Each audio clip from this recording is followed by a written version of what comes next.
We just recently acquired the Keno portion of the lottery system. Immediately, right away, we started seeing people that we had never seen before. I have seen new customers. Bringing in new customers. 50 new customers. And then come back because they know that we offer the game. Instead of taking lunch at another place, they come in here and play Keno during lunch, and then they get off work and come play. And it's a fun interaction thing. Having them stay longer. It's a great idea. And I get very excited when I see people yelling like, hey, I won! It's actually a fun game. It creates a little bit of a friendlier atmosphere when they're here. When people hit, you know, they like to tip the bartenders. A lot of them on their time off have played it, so they already know how to play.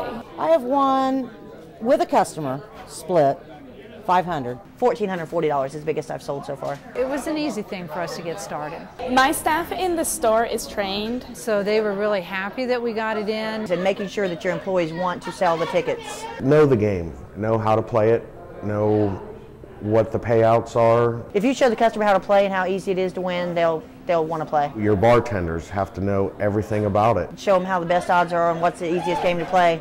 They usually will play more because they see everybody else win. You know, sometimes people don't want to play it or, you know, think, you know, nobody ever wins on that, and it's definitely not true. Yeah, it has been a benefit. The new MP machine they put in about a month ago, and it helps us out. I go to a few places that the barmaids think they're too busy to sell them, and they don't want to get them. They now have an option where they can play the ticket themselves. I sell everything the lottery has. It pays to play Keno. It pays to play Keno. It does, really. I like it. I mean, it's a lot of fun for the real.